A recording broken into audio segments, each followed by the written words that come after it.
Hello everyone, welcome to NET economics classes. I am Priyanka. हम कर रहे हैं most important numerical questions. Most important में क्यों कह रही हूँ, क्योंकि हम जो है इसमें दिसंबर 2018 और 19 जून और दिसंबर के सारे न्यूमेरिकल क्वेश्चंस जो हैं वो कवर करेंगे। ठीक है, जितनी भी प्रीवियस ईयर के हैं एक बार आराम से बैठ के सारे न्यूमेरिकल क्वेश्चंस कर लो जो अब तक प्रीवियस ईयर में आए हैं। ऑलरेडी मैं उससे पहले जुलाई 18, 16, 17 इनके previous year numerical questions complete करवा चुकी हूँ। ठीक है, आप प्लेलिस्ट में जाके चेक कर सकते हैं। और अब जो है हम करेंगे दिसंबर 18, जून 19 और दिसंबर 19 के क्वेश्चंस। ठीक है, ये क्वेश्चन नंबर 92 है। मैंने सिग्निफाई करने के लिए आपको यहाँ पे मेंशन भी किया है कि कौन सा क्वेश्चन हम कर रहे हैं। क्वेश्चन पढ़ते हैं, बहुत ही आसान क्वेश्चन है, साथ साथ करेंगे। अपनी नोटबुक पेन ले लो, नहीं आता तो, और अगर आता है तो वेल एंड गुड, बहुत अच्छी बात है। सो A monopolist face a linear demand curve where price हमें given है 100 minus 4Q and its cost function is also mentioned in the question. Cost function is 50 plus 20Q. You have to tell the profit maximizing output for this monopolist. Output means you need to tell the quantity. You need to tell the quantity. ठीक है, profit maximise कब होता है? जब marginal revenue किसके equal होती है? हमारी मार्जिनल कोस्ट के, या मार्जिनल कोस्ट इक्वल होता है मार्जिनल रेवेन्यू के। अब हमें क्वेश्चन में कोस्ट गिवन है, that is we have given the total cost that is 50 plus 20Q। इससे आप मार्जिनल कोस्ट निकाल सकते हो। मार्जिनल कोस्ट डिफरेंशिएट करो, 50 का तो कुछ नहीं होगा, 20Q का क्या बच्चा आएगा? सिर्फ 20। So this is the marginal cost. ठीक है, डिफरेंशिएट किया है। अब हमें चाहिए टोटल रेवेन्यू, क्योंकि टोटल रेवेन्यू होगा तभी हम क्या निकाल पाएंगे? Marginal revenue. टोटल रेवेन्यू क्या होता है? Price multiply by quantity. Price कितना है? 100 माइनस 4Q। क्वांटिटी से इसको मल्टीप्लाई करो, क्या आ जाएगा? 100Q minus 4Q square. This is the total revenue. You need to calculate the marginal revenue from that, तो डिफरेंशिएट कर दो। 100 का क्या होगा? 0, और minus 100 into Q is the 100Q। तो 100Q का क्या हो जाएगा? 100 माइनस 2 आगे मल्टीप्लाई, 4 2 जा 8, पावर 1 कम तो कुछ नहीं बचेगी, 100 माइनस 8Q बचेगी। ठीक है, ये बन गई हमारी मार्जिनल रेवेन्यू। अब हमारे प्रॉफिट मैक्सिमाइजिंग के लिए मार्जिनल रेवेन्यू और मार्जिनल कोस्ट क्या होने चाहिए? इक्वल होने चाहिए। Marginal revenue is equal to marginal cost. We have given the marginal revenue that is 100 minus 8Q is equal to the marginal cost. Marginal cost कितनी है? 20। सॉल्व करो, 100 minus 20 that is 80 is equal to, ये 8Q इधर है, 8Q इधर आ जाएगा, Q इधर रखो, 80 divided by 8 that is 10। At quantity 10 you are going to maximise the profit. Options में देखते हैं, ऑप्शंस में 10 कहाँ है? Option 4, that means option D हमारा क्या होगा? करेक्ट होगा। कुछ नहीं है, टोटल कोस्ट, टोटल रेवेन्यू, उससे निकालो मार्जिनल कोस्ट, मार्जिनल रेवेन्यू, दोनों को इक्वल रखो, आंसर आपके सामने। ठीक है, टोटल कोस्ट मार्जिनल कोस्ट कैसे निकालेंगे? डिफरेंशिएट करके। टोटल रेवेन्यू से मार्जिनल रेवेन्यू क्या कैसे निकालेंगे? डिफरेंशिएट करके। चलते हैं हम अपने नेक्स्ट क्वेश्चन पे, question number 94। If the demand for a consumer is given by the function, if the demand for a consumer is given by the function 27 minus 3x minus x square, this is x square, where x is the quantity, p is the price, consumer surplus x is equal to 3। consumer surplus कहाँ पे होगा? बहुत ही important question है, बहुत बार question ये आता है। ऐसे questions में हम करते हैं integration। ठीक है, consumer surplus निकालना है हमें, where x is equal to 3 we have the given। अब यहाँ पे सबसे पहले आप क्या रख सकते हो? आपको कंज्यूमर सरप्लस क्या कैसे निकालते हैं? क्या होता है कंज्यूमर सरप्लस की डेफिनेशन? द पर्सन, जो प्राइस वो पे कर रहा है और जो वो प्राइस विलिंग है पे करने के, उसका डिफरेंस क्या निकलता है? Consumer surplus. तो उसके लिए हमें सबसे पहले निकालना पड़ेगा, यहाँ पे x की वैल्यू रखो, 27 माइनस 3 को x से, 3 3 जा 9, माइनस 3 का स्क्वायर 9, 27 माइनस 9 माइनस 9 क्या आ गया? 9 आंसर आ गया। अब प्राइस इंटू क्वांटिटी 27, एक तो ये प्राइस पे कर रहा है और दूसरा ये हमारा गिवन है। ठीक है, अब हमारा जो इंटीग्रेशन होगा वो किसके रिस्पेक्ट में होगा? 3 के रिस्पेक्ट में। 0 से 3 उसकी लिमिट होगी, समझते हैं। ठीक है, कंज्यूमर सरप्लस जो हमारा निकलेगा वो निकलेगा लिमिट 0 से 3 तक। इक्वेशन हमारी क्या गिवन है? Price is equal to 27 minus 3x minus 3x square, ये हमारा गिवन है, ठीक है। और माइनस हमने 9 3 27 किया है, ये इसमें से इसको माइनस कर दो, हो गया। अब इन सब को अलग अलग करो, इन सब को अलग कर दो। 0 से 3 लिमिट 27 dx माइनस 0 से 3 लिमिट 3x dx माइनस 0 से 3 लिमिट 3x स्क्वायर dx, ये हो गया। और ये 27 अलग ही है, ठीक है, ये 27 अलग ही है। और यहाँ x स्क्वायर है, sorry this is x square. Question हमारा 27 minus 3x minus x square ये गिवन है। तो हमने इन तीनों को अलग अलग कर दिया। अब इन तीनों को अलग करके इनकी लिमिट्स के हिसाब से इनको निकालो। 27 dx का क्या बचेगा, सिर्फ 27 x, इसका क्या हो जाएगा 3x स्क्वायर डिवाइडेड बाय 2। एक पावर प्लस करनी है, जिसमें आप पावर प्लस कर रहे हो उसी में क्या करना है। एक सेकेंड, मैं इस क्वेश्चन को ना दोबारा ही करती हूँ, कंफ्यूजन सी बहुत ज़्यादा क्रिएट हो गई है। ऐसे क्वेश्चंस में ना समझाने में कंफ्यूजन बहुत क्रिएट होती है, निकलते बहुत आसानी से हैं, कोई बहुत बड़ी बात नहीं है।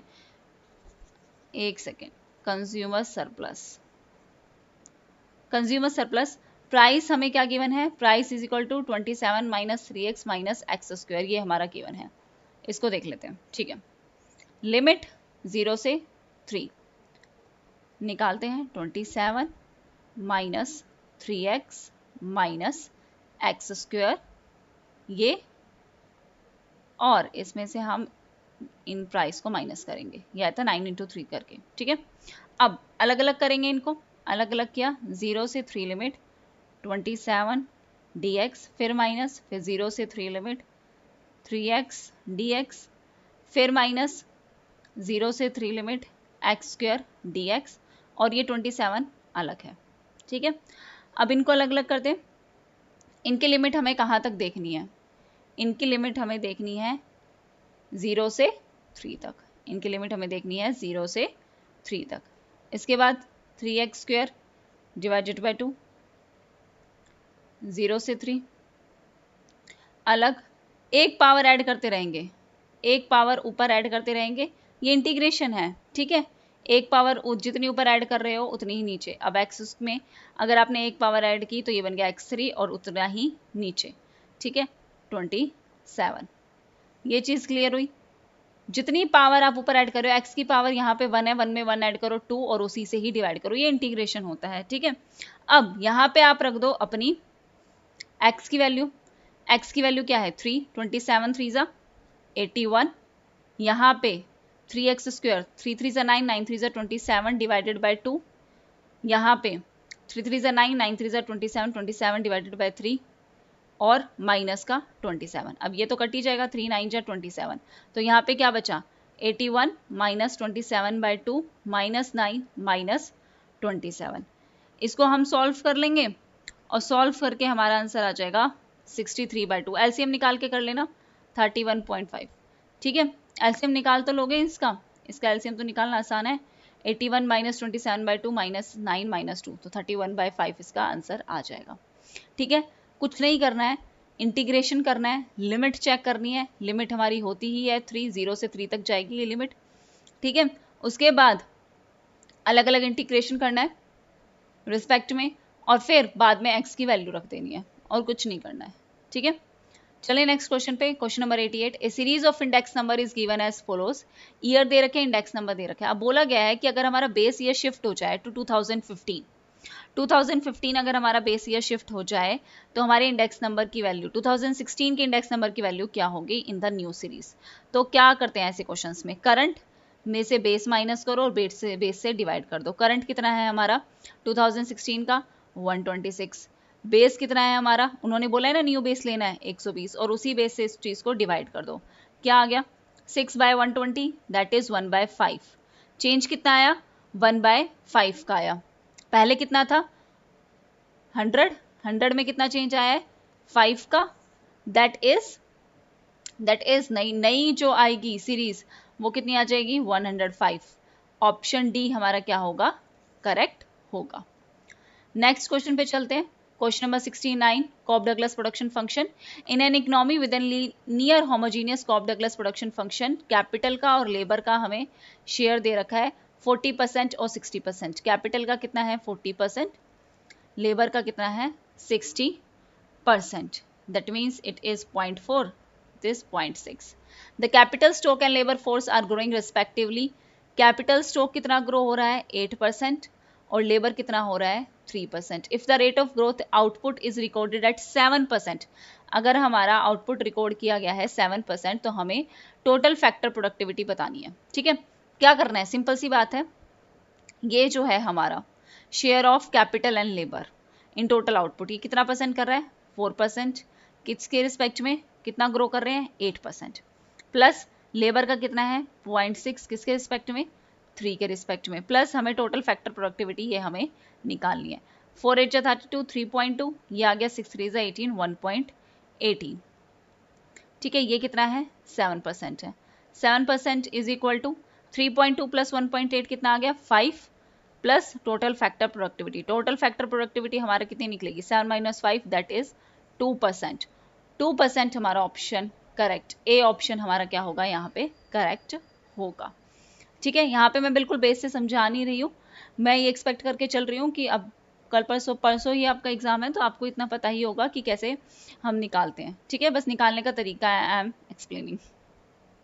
Next, in an hypothetical economy the rate of growth of nominal GDP है 15%, annual rate of growth deflator है 5%. if the population is growing at the rate of growth of 2%, what will be the annual growth of per capita? Nominal GDP 15, nominal GDP 15%, GDP deflator 5%, कितना बचा 10%, और हमारी rate of growth कितनी है 2%, उसमें से minus कर दो बचेगा 8%. This is the annual rate of growth of per capita real GDP, that is 8% is the answer. ठीक है, चलिए नेक्स्ट क्वेश्चन, जून 2019 के क्वेश्चंस पे आ जाते हैं. Read the passage given below and answer the question. Suppose that for a particular economy for some time period, एक particular economy के कुछ टाइम पीरियड की बात जो है वो ये बताई गई है. For some time period investment was equal to 100 and government expenditure was equal to 75T. Net taxes जो है वो 100 है और कंजम्पशन का जो है वो हमें गिवन है कि कितनी कंजम्पशन है इसमें. तो हमें बतानी है where YD is a disposable income और Y है हमारी GDP. ठीक है, YD हमारी डिस्पोजेबल इनकम है और Y हमारी जो है वो GDP है. हमें सबसे पहले बताना है what is the value of tax multiplier. Tax multiplier की वैल्यू कैसे निकलेगी, याद कर लेना, ये minus MPC upon 1 minus MPC, marginal propensity to consume, या फिर सीधा लिख दो -C अपॉन 1 माइनस C. ठीक है, अब हमारी कितनी गिवन है ये 0.8 माइनस का डिवाइडेड बाय 1 माइनस 0.8 कितना हो गया 1 माइनस 0.8, माइनस का 0.8 डिवाइडेड बाय 1 में से 0.8 गया कितना बचा 0.2, पॉइंट से पॉइंट कैंसिल, 2 4 जा माइनस का 4. आंसर डी ऑप्शन क्या होगा करेक्ट होगा. कुछ नहीं करना, फॉर्मूले पुट करना है minus MPC divided by 1 upon minus MPC. ठीक है, next question, what is the value of government expenditure multiplier. Government expenditure multiplier कैसे निकलता है, change in income upon change in government expenditure दे रखा है, या फिर 1 माइनस C, या फिर हम बोल सकते हैं 1 अपॉन 1 माइनस MPC. ठीक है, 1 अपॉन 1 माइनस MPC कितना दे रखा है 0.8, दैट इज 1 अपॉन 0.2, पॉइंट को हटाया 10, 2 5 जा, दैट इज 2 5 जा, 5 आंसर आएगा. ऑप्शन ए हमारा क्या होगा करेक्ट होगा. गवर्नमेंट एक्सपेंडिचर मल्टीप्लायर निकाला है 1 अपॉन 1 माइनस MPC.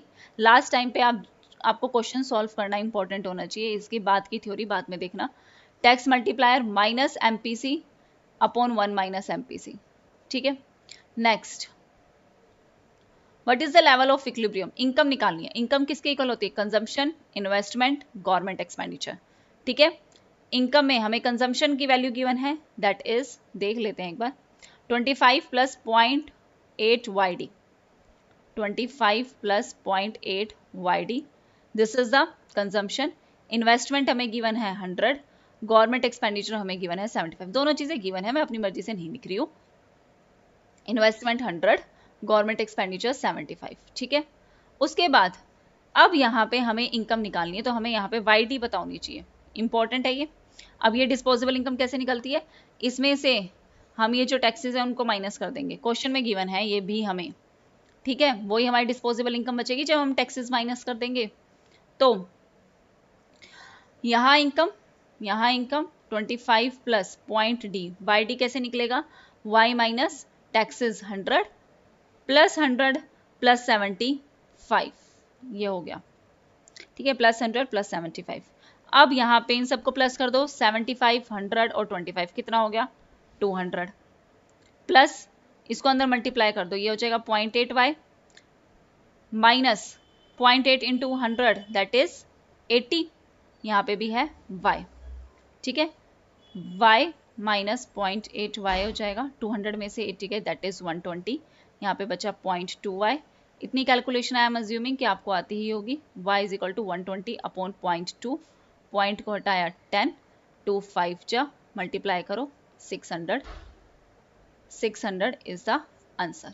600 क्या हो गया, इसका आंसर हो गया, ठीक है, कुछ नहीं है, 1 है, ये 1 माइनस 0.8 0.2y, y 600 आंसर हो गया। ऑप्शन बी इज करेक्ट, कुछ नहीं करना, income is equal to consumption plus investment plus government expenditure, ये करना है। YD निकलेगा, इनकम में से आप टैक्सेस माइनस कर दो तो आपकी डिस्पोजेबल इनकम आ जाएगी, ठीक है। नेक्स्ट क्वेश्चन पे चलें, calculate the rate of effective protection by using the formula. Question में ना ये फॉर्मूला हमें गिवन था जीगा, और इस क्वेश्चन का आंसर भी गलत, ऑप्शंस भी गलत दे रखे हैं, कुछ नहीं करना, फॉर्मूले में पुट करना था इस क्वेश्चन में, ठीक है। फॉर्मूला जो था इस क्वेश्चन का वो भी क्वेश्चन में गिवन ही था, ठीक है, क्वेश्चन में गिवन था उसका फॉर्मूला, बहुत ही आसान सा, बस उसके अंदर है ना ये सारी चीज़ें पुट करनी थी, YT, T1, AI, ये सारी चीज़ें बस यहाँ पे पुट करनी थी, ठीक है। देखते हैं इसका फॉर्मूला मैंने भी लिख रखा था, मुझे याद नहीं आ रहा, एक सेकेंड में चेक करती हूँ। इसका फॉर्मूला था G is equal to T minus 80 TI upon 1 minus AI, ठीक है, ये फॉर्मूला आपके क्वेश्चन में ही गिवन था, बस इसमें पुट करना है।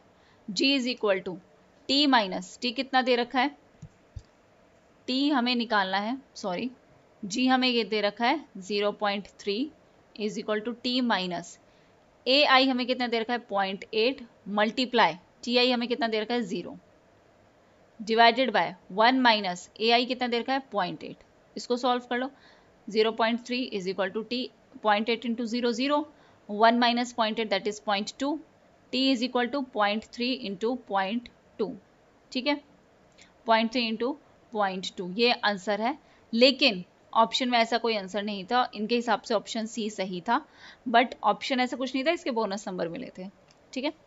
नेक्स्ट क्वेश्चन पे चलते हैं, consider the following table that gives the monthly per capita consumption expenditure of 8 households and answer the questions given below. ये monthly per capita consumption expenditure दे रखा है, और यहाँ पे पॉवर्टी लाइन जो है कट ऑफ दे रखी है ₹800, पढ़े, ये आपकी टेबल गिवन है। Estimate of head count ratio in state A and state B, state A और स्टेट बी में हमें क्या निकालना है, हेड काउंट रेशो निकालना है। अब देखो पॉवर्टी लाइन कट ऑफ कितनी दे रखी है 800, 800 से कम कितनी बार है, इसमें है, इसमें है और इसमें है, स्टेट ए में। स्टेट बी में देखें तो 5th number, 6th number and 7th number, तो 3 है, इधर भी 3 है, टोटल कितने हैं 8, इधर भी कितने हैं 8, दोनों जगह 8 8 है, क्या आंसर आ जाएगा 3 डिवाइडेड बाय 8 ही करना है बस, और कुछ नहीं करना है इससे फालतू इसमें, ठीक है, 3 डिवाइडेड बाय 8 हो जाएगा 0.375 ए ऑप्शन करेक्ट होगा, दोनों का ही 0.375, क्योंकि दोनों ही स्टेट में हमारे, दोनों ही में ही हमारी 3 ऐसे हाउस होल्ड्स हैं जहां पे हम वो MPCE means monthly per capita consumption expenditure से कम है। चलिए नेक्स्ट क्वेश्चन पे, question number 62, find the table, calculate from the table you have to calculate the secure poverty gap ratio and show that the square poverty gap ratio in state A is, क्या है, same है, higher है, lower है या significantly different from 0 है। तो उसके लिए स्क्वायर पॉवर्टी गैप रेशियो अगर हम निकालना है तो हमारे पास अगले ही क्वेश्चन में पॉवर्टी गैप रेशियो दिया है। पॉवर्टी गैप रेशियो निकालनी है तो उसका बस स्क्वायर करना है, इसलिए पहले करते हैं question number 63। Poverty gap ratio कैसे निकलता है? पॉवर्टी गैप रेशियो हमारा निकलता है 1/n, that is the total number of house hold upon z minus t upon z. z is the limit, okay t जो उनकी है एक्चुअल में मंथली कैपिटल प्लस 1/n, ऐसे ही दूसरी की कितनी बार है? तीन ऐसे हाउस होल्ड है ना जहां पे नहीं है, तो तीनों की ही निकाल लेंगे और उन सबको प्लस कर देंगे, बस ये है इस क्वेश्चन में। ठीक है, 1/n, n टोटल नंबर कितना है 8, z हमारी लिमिट कितनी है 800। पहली देखते हैं स्टेट ए की अगर हम निकालें तो पहला कितना है 750, दूसरा है 775, तीसरा है 790। ठीक है, पहला है 750, 800 minus 750 divided by 800 plus 1/n, 800 minus 795 divided by 800। ठीक है, उसके बाद 1/8 प्लस 800 माइनस 790 डिवाइडेड बाय 800। ये इस चीज़ को सॉल्व करना है और इस चीज़ को सॉल्व करके आपका पॉवर्टी गैप रेशियो आ जाएगा पहली कंट्री का। पहली कंट्री का पॉवर्टी गैप रेशियो आएगा 0.0133। ठीक है, और दूसरी का भी ऐसे ही निकलेगा, सेम यही। तो दूसरी का आएगा ऑब्वियसली, अगर एक का निकल गया तो दूसरे का निकालने की जरूरत ही क्या है, ऑप्शन सी करेक्ट। और फिर इसका अगर हम स्क्वायर करेंगे, तो इसका स्क्वायर आ जाएगा 0.000177, इसका स्क्वायर करेंगे तो आ जाएगा 0.01461। ठीक है, अब बताना है कि square poverty gap ratio and show that square poverty gap ratio in state A क्या है? State A is lower than in state B. Option C क्या होगा? करेक्ट होगा। ठीक है, ये क्वेश्चन ऐसे ही निकलेगा, आसान सा था, बट इसमें कैलकुलेशन थोड़ी ज्यादा है ना, इसलिए ये थोड़ा सा डिफिकल्ट लगेगा, वरना कुछ है नहीं। बस यहाँ पहले क्वेश्चन में 3/8 करना है क्योंकि 3 हाउस होल्ड है, पिछली अगली बार 4 आ जाए तो 4 से कर देना। ठीक है, 62 क्वेश्चन में कुछ नहीं करना, जहां जहां हाउस होल्ड है उनका पॉवर्टी गैप रेशियो निकालना है और फिर उसका स्क्वायर कर देना अगले क्वेश्चन में। ये क्वेश्चन था हमारा टोटल। ठीक है, नेक्स्ट क्वेश्चन पे चले। In two variable x and y regression analysis, regression coefficient are 0.6, 0.8. If y is dependent variable and x is independent variable, what is the percentage of variation in y explained by x? कुछ नहीं, 0.6, 0.8, 0.48, 0.48% answer. ठीक है, अगला, which of the following item complete the life table? हमारे यहाँ life table थी और उस लाइफ टेबल को ना कंप्लीट करना है। वो लाइफ टेबल तो यहाँ पे हुई नहीं, मैं बता देती हूँ उसमें क्या था। ये थी हमारी कंप्लीट लाइफ टेबल। एज, उसके बाद हमारा गिवन था LX, उसके बाद था हमारा DX, उसके बाद फिर था हमारा LX। ये क्वेश्चन मैंने पहले भी करवाया है, न्यूमेरिकल्स में जाके चेक कर लेना। TX upon E0X। ठीक है, यहाँ एज हमें दे रखी है 7, ये दे रखी है हमें 90,000, ये दे रखी है हमें 500, ये दे रखी है हमें 89750, ये हमें दे रखा है 48,50,000। ठीक है, ये क्वेश्चन था हमारा। ये क्वेश्चन लाइफ टेबल का मैंने पहले भी एक्सप्लेन कर रखा है और हर एक चीज़ को बता रखा है कि ये क्या है, ये क्या है, ये क्या है, ये क्या है, हर चीज़ बता रखी है। हमें इसको बोलना है कि इसको कंप्लीट करनी है। अब ये जो है ना, ये गिवन नहीं है, ये कैसे निकलता है? ये निकलता है TX divided by LX। TX कितना है 48,50,000 डिवाइडेड बाय 90,000, ये है 53.89, ये है इसका आंसर। ठीक है, 4 0 से 4 0 काटो, इसको डिवाइड कर दो, 9 3 जा, अच्छा 9 5 जा 45, ठीक है, हाँ 53.89, यही आंसर होगा, ऑप्शन सी इज करेक्ट। अगला है हमारा मैट्रिक्स का क्वेश्चन। ए हमें गिवन है, पहले इसको इरेज कर देती हूँ। ए हमें गिवन है, इसकी मैट्रिक्स निकालनी है, बहुत ही आसान, सच में बहुत ही आसान। बस एक चीज़ इसमें याद रखने की होती है, मैट्रिक्स जैसे क्वेश्चंस में इसको यहाँ लिख दो, यहाँ प्लस, यहाँ माइनस, यहाँ प्लस, ये चीज़ हमेशा लिख लेना, ठीक है, वरना कंफ्यूज हो जाओगे। अब अगर हम इस वाली इक्वेशन को ले रहे हैं तो ये वाली लाइन हटाओ, ये वाली लाइन हटाओ, सिर्फ मल्टीप्लाई किसको करना है, इसको और इसको। तो 6 बाहर, 11 2 जा 22, माइनस माइनस प्लस, और इनको क्या करना है, इनको करना है प्लस,